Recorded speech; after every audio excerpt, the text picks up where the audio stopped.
G'day traders, Stacey Burke from Stacey Burke Trading, and just going to be reviewing the non-farm payrolls announcement from Friday, May the 6th. Friday, May the 6th, 2016. Just going over a couple of simple concepts again, using our Asia and Europe sessions for high and low support and resistance areas. I'm not going to go to the daily on this, but again, you can use daily levels. But just in terms of looking at it from the intraday time frame and looking at timing a non-farm payrolls announcement on a 5-minute chart. So again, as we always do, we simply define our, the pink is the Asian session highs and lows, the yellow is the first few hours of the London Open, so 2 to 5 a.m. New York, and the green is the hour before, roughly hour and a half before the U.S. market opens. So we're just going to look at a couple of basic things with the 5-minute charts, just to sort of simplify how you can potentially look at maybe entering a trade with a reasonably low risk trade entry and looking at possible targets. And these ones are this past week we had a bit of a mixed response. The pound was reasonably clean, but we'll demonstrate how you can possibly filter out which pair might be a little bit better for trading. So again, we just look at our Asia. If you were trading London, we look at our Asia high and low. In this particular case, Asia was sort of trending down. It didn't really establish a midpoint support and resistance. It kind of did into the latter half. It looked like it was hitting in the middle of a profile. And in this particular case, traders were able to establish a range and buy that back up to the Asia highs and lows. But one thing to keep in mind when you're trading on the day of payrolls is that most likely you're going to see one of these extremes retested after the Europe session is well underway. You can probably look at one of those highs and lows for one of your selling or buying extremes. Now in this particular case, we saw Europe trend up and then sort of peter out into the open of the US pre-market. And again, what's key about this particular chart, if we can just pop out of here for a second, I'll just crunch that back up, is that if you look at that Asia high and low, now we want to use the extremes, and the reason why that is that the market will try and trap either weak longs or weak shorts into this market, and then of course flood both ends, or particularly seek one end. Now when the announcement candle has closed,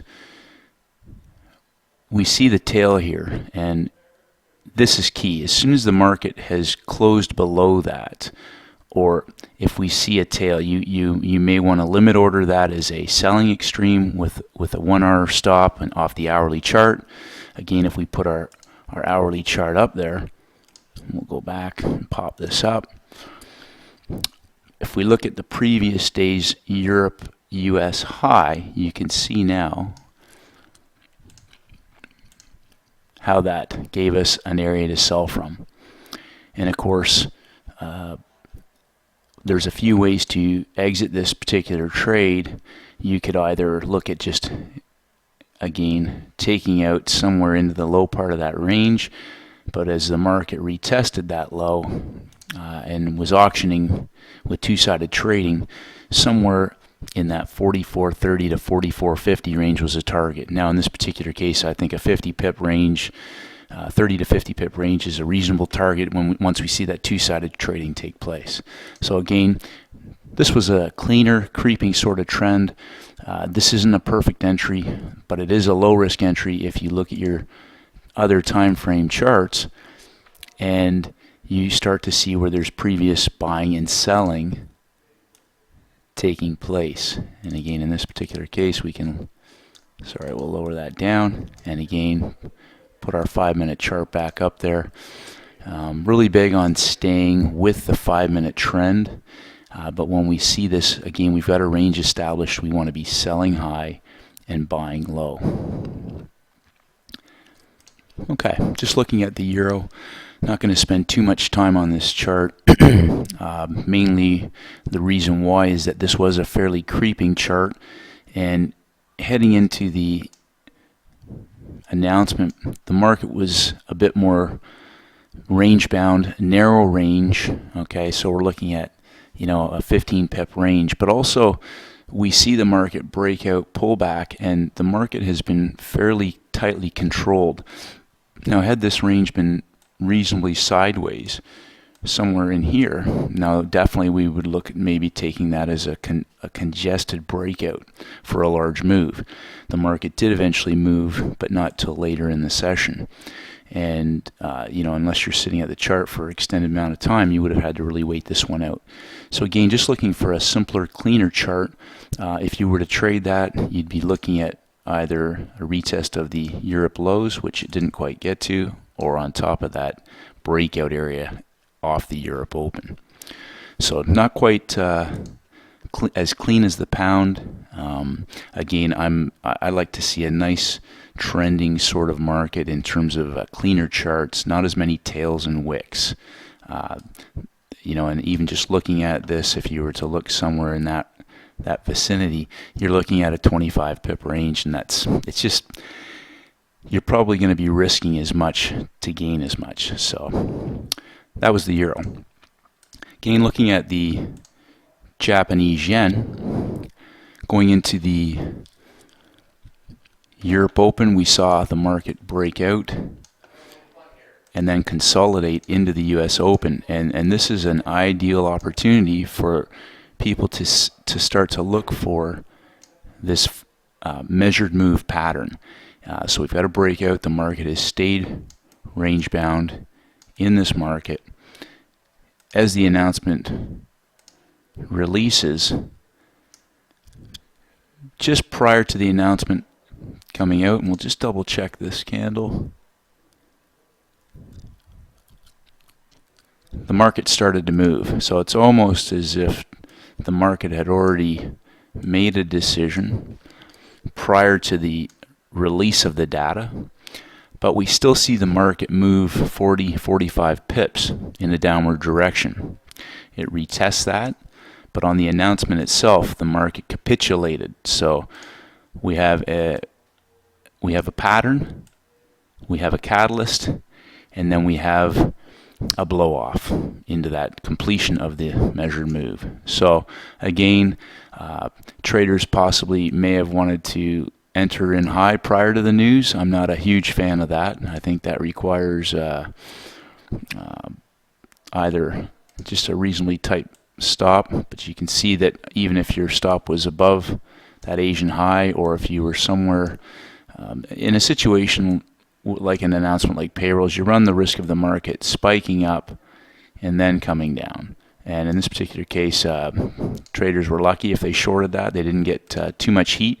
But again, just simple support and resistance. You can see where the market starts to establish areas where there's institutional buying and selling. Order flow was definitely bearish for most of the day, and then that news event capitulated the exhausting of the selling off, and then the market rallied later into the U.S. session into a nice little triangle and then broke out. But again, traders, you can use your 1 hour charts to look for some support and resistance levels. Keep your trading really simple. I like to stick to horizontal support and resistance, and I also like to use the 20 period moving average, and that you can, an event like Payrolls, you're always going to run the risk of large spikes or capitulations. Again, if we throw that 1 hour chart up there, we can see that the previous day gave us some levels of support and resistance where the market potentially may be selling and buying. But regardless of that, keep your setups really simple. Keep your risk managed. There's not a lot of indicators on here, but I think if you start to simplify and look to manage those trades with a controlled amount of risk, you're going to see some great opportunities present, and you're going to be able to position yourself into the capitulation, or even after the market's made its move in that first 5 to 15 minutes, possibly position yourself either into a strong trend or from one side of the range to the other for some scalping or at least a small profit. So hopefully that's been some value to you today. Again, if you're trading the news, make sure you have prepared properly and you've got a strategy in place to manage the downside. As with any news event, oftentimes if there's uncertainty, there'll be a lot of order pulling out of the market, which causes huge moves as the market gaps around to fill orders. So try to make sure you're competent at managing those positions. Keep it simple. Keep the downside low, and may the markets go with you. Thanks, traders, and have a good day. Hi traders, it's Stacey Burke from Stacey Burke Trading. If you haven't done so, please head over to my website at staceyburketrading.com. I create updates on almost a daily basis, and I would love for you to receive them. Just click on the blog. If you want to enter your name and your email address, I'll send you my free audio program, the 7-Step Daily Routine for High-Performance Traders. This is essential knowledge for all traders in all markets, and this is for helping traders to master the market with discipline, confidence, and a winning mindset. I appreciate all your feedback and comments. As always, traders, stay disciplined, and may the markets go with you.